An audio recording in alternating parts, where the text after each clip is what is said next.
how did you become a non-feminist woman?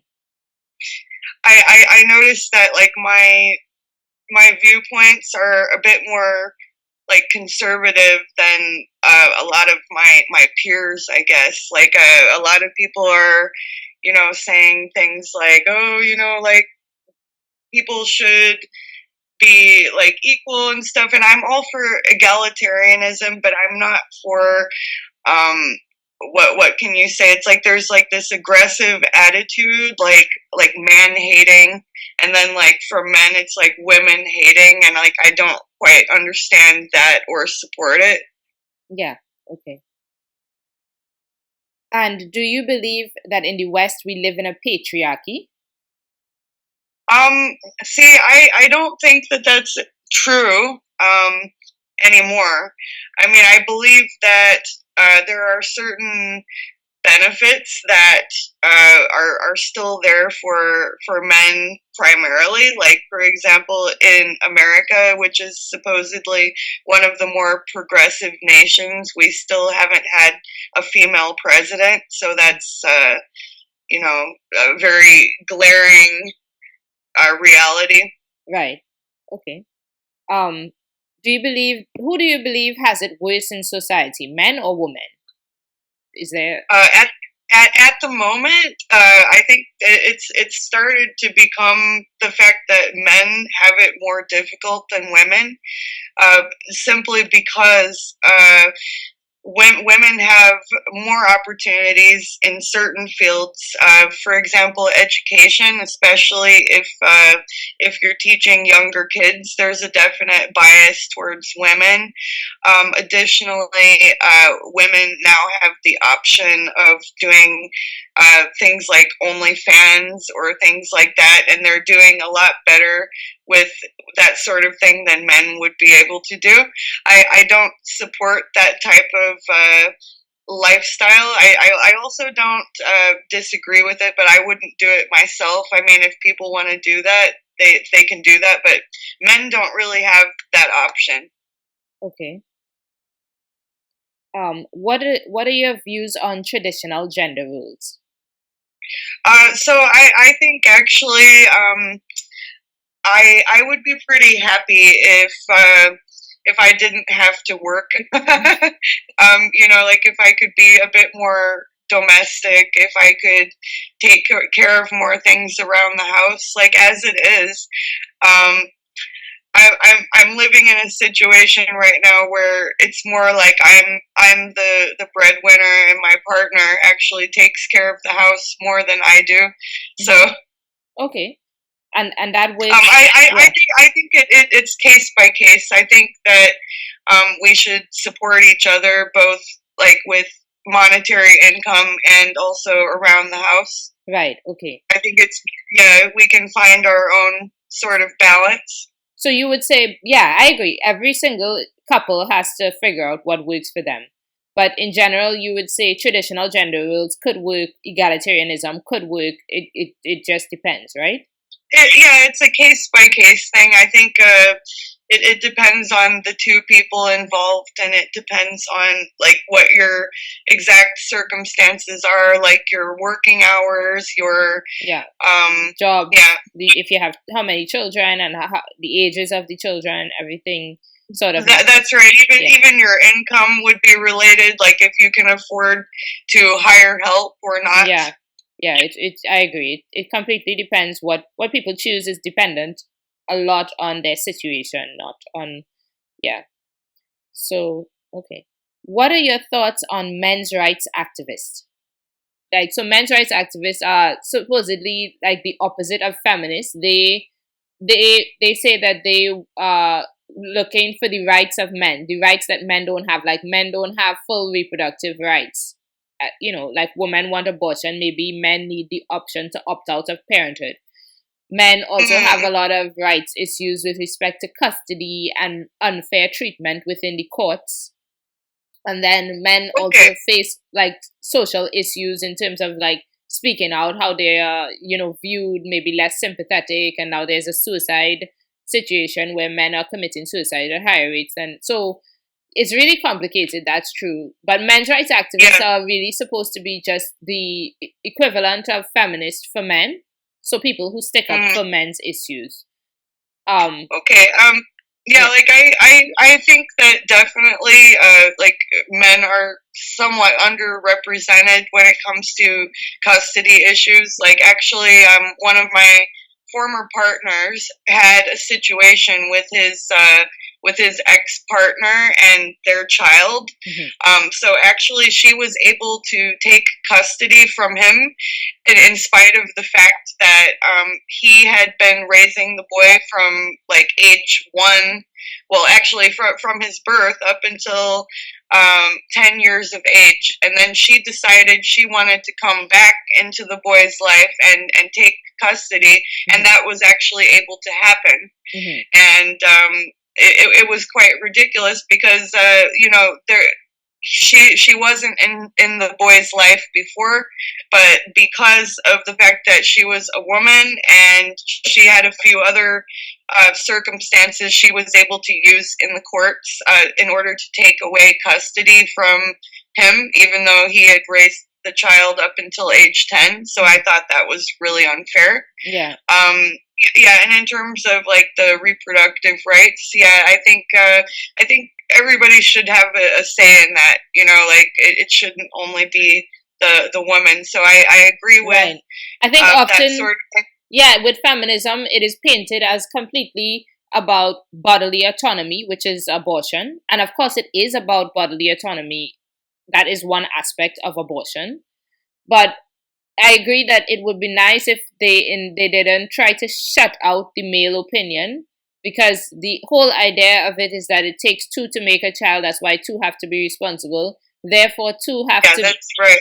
have an opinion on all the steps of the way, you know. So I really don't like the slogan "My body, my choice," because I think it's more complicated than that. And it's true that definitely. Yeah, it's true that bodily autonomy is an aspect of abortion, right? That's one aspect of it. That's true. So it is my body, my choice in terms of autonomy. But then it's also you know, it also is his child support money. It also is his financial contribution. So he has to have options with respect to that, because he has to go to work and make money to pay the child support. So it's my body, my rights, but it's his financial contribution, his rights, his body, his rights in that sense. Yeah. So, yeah, bodily autonomy. What do you think of hypergamy? Hypergamy is the idea that women tend to marry up or look for like money and socioeconomic, you know, like social status and stuff in men. Do you think that's true? I think that is generally true. I'm not that way. Yeah, no, but I think it could be even more true for women who have experienced poverty, let's say, or for societies that oh, absolutely. Right. I think that's a very big thing. What do you think of intersectional feminism? Okay, so can you define that for me? Intersectional feminism is when we look at feminism like, when you look at things and say, okay, this group has privilege, this group has disadvantages. So like being white is a privilege, being a person of color is a disadvantage. Being they would say being a male is a privilege, being a female is a disadvantage, and so on and so on. Okay.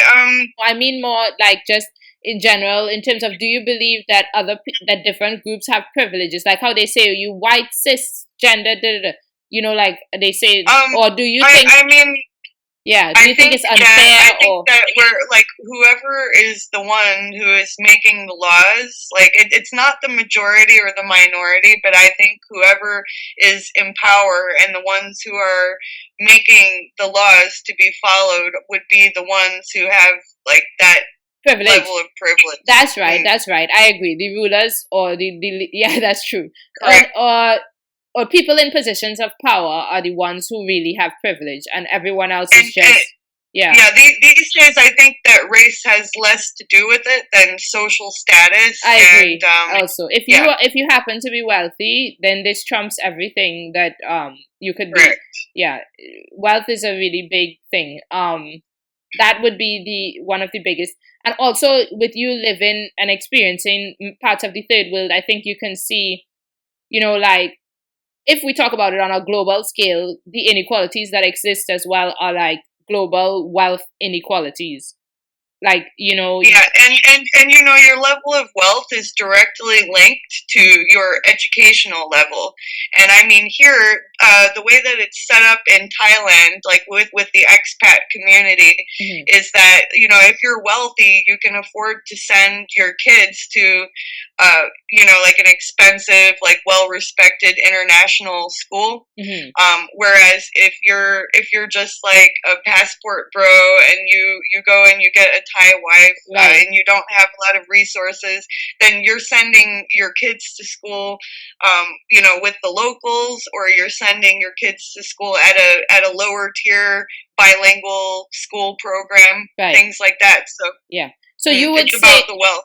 yeah, it's about the wealth. I agree. So you would say intersectional feminism is too simplified and it doesn't consider all aspects of what makes a person privileged or under. Right, Exactly. right. Yeah, I agree.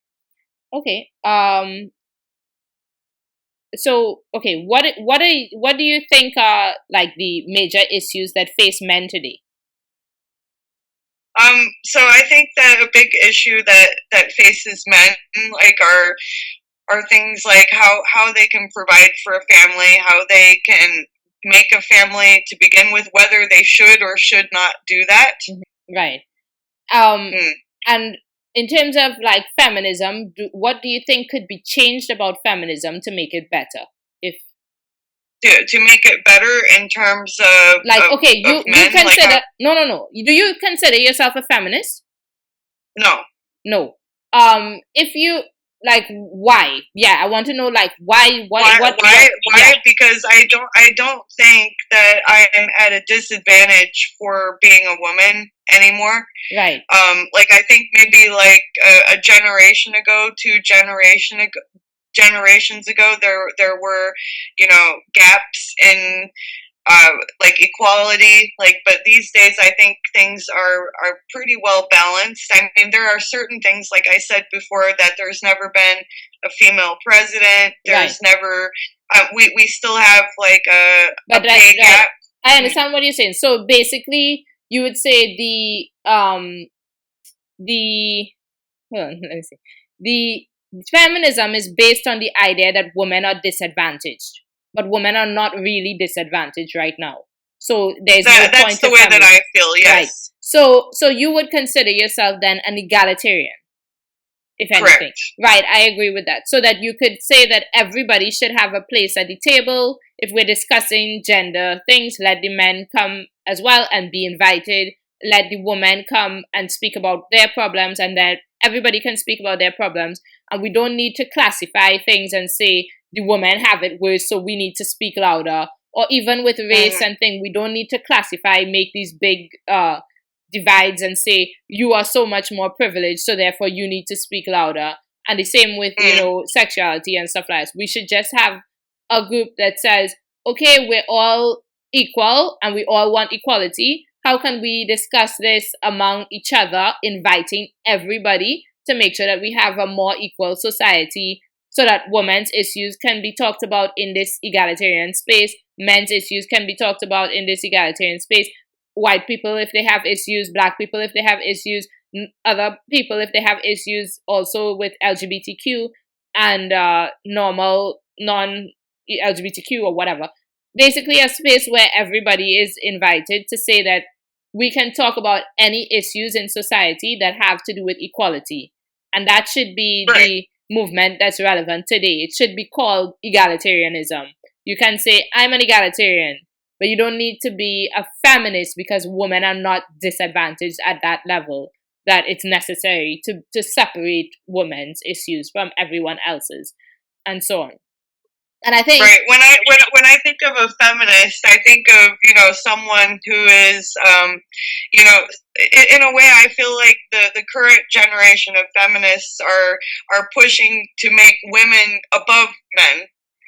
Not just equal to, but just like, oh, well, we're better than you, sort Right. of idea.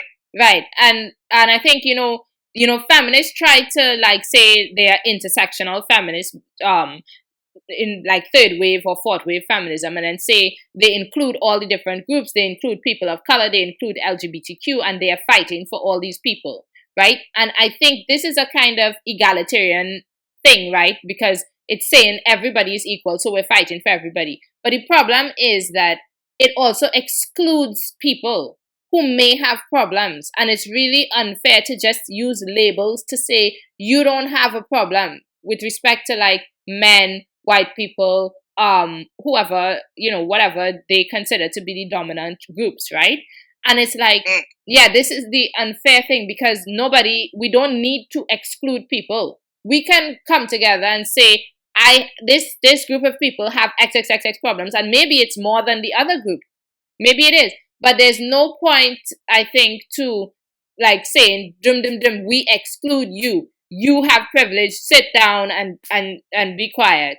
You don't have a space, because I think it's important to find the similarities, instead of dwelling on all of the differences. Like I think it's better to try to solve the problems together rather than this idea of divide and conquer. right, And I just see like a lot of issues from every direction. It's like, oh, it's you versus us, or them versus us, or right. things like that. Like It it's not causes good. division. I agree. Between men and women, it causes great division, because you have a situation where women are essentially saying, I think you're privileged, and they're not at all even listening to the problems that men may face. And how would you feel if someone is telling you you are privileged when you feel that you have many problems? The truth is, men have a lot of problems within society that are not always heard, right? Men have Yeah, problems. I mean, like, and again, this is based on location, on a lot of different things. Like, my situation is different from, like your average woman in America. Like, me, I'm an American expat living in Thailand, and here I would say that like the male expats have some advantages in certain cases. Like when we're talking about dating. Right. Yes, definitely. Right. Like Yeah. when it comes to like employment, on the other hand, I feel like I have advantages there. Right. Yeah. Obviously, and that's also a thing with intersectionality that I had a problem with non-feminist or anti-feminist, because like they would all be like, it doesn't exist. There are no advantages, and I was like, no, there are definitely advantages and disadvantages within society. The problem is just that we cannot take that fact and use it in an extreme way to make people feel bad and to exclude people and to say, you don't get a voice, my voice needs to be louder, and think, yeah, there are disadvantages and advantages. Men have some advantages, women have some advantages, this person has the, everywhere you look there would be disadvantages. It's all very messy, right? But we can speak about this on an even platform. We can speak about this as a group together without saying that yeah, sorry. Yeah, we can speak about this as a group together without saying that this group can't speak. That's to me, that's a problem. And also, I don't agree with the way in which feminists drew the circles for men and women, in that I don't believe that women are so disadvantaged with respect to men. I could see it for other groups, Yeah, and not anymore. Not no, anymore. I I feel think like for LGBTQ people, I see that in certain spaces and stuff, they have really had disadvantages. As growing up, they were absolutely. not able to see themselves on TV and stuff like this, and I think these are legitimate things. The society was very, very not open, right? Right, correct. Yeah. So I Yeah, could, we didn't really start seeing that until like post 2000 for sure. Yeah. right. Okay. So, and it's good that society is now going to be open, hopefully, although it's difficult to tell because you also have a large right wing, pushback. But I think the pushback Correct. becomes more because we have told people that they don't have a space to speak about their, like, I believe that feminism has pushed against Christianity and against, I'm not Christian or anything, but I just mean it's pushed against against Christianity, against traditional women, against, so that makes people upset. I mean, if you're telling people that their lifestyle is trash, then of course they're going to be like, my lifestyle is trash. No, you are the problem. Your lifestyle is trash, Right, exactly. I mean, like, if people can just, like, talk about their issues without blaming it on the other party would be good. Right. And that is the problem. Yeah, LGBTQ issues are real and we need to look at it and stuff. I agree. But, it's like, not specifically for LGBTQ, but for feminism, these issues are real, but you need to not not try to smash the other side. Just accept everyone for everyone and preach diversity and acceptance completely across the ground. We need to accept LGBTQ people, but we also need to accept Christians. We need to accept traditional lifestyle. We need to accept what they call patriarchy.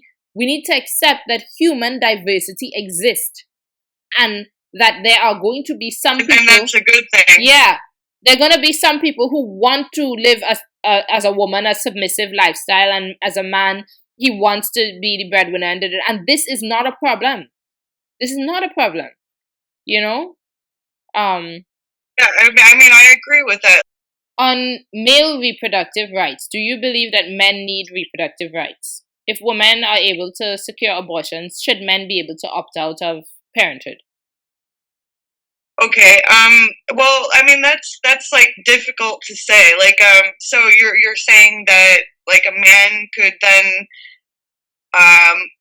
have sex, have a child be in a woman's womb, let's say, and then should he be able to say, I don't want to be a parent early on, I mean, and basically... Okay, so she has the child, and then the man says, I don't want a part of this kid's life, right, sort of thing. But not after. I mean, more like, because women would be able to have abortions in the early stages, should men also have this option in the early stages, not once the child is born? I mean, sure. I think it should be a decision that comes from both sides. So I think if one of them doesn't want the kid, then the other person should take it seriously. Right. You know what I'm saying? Like, because I personally, I don't think I would want to raise a child alone.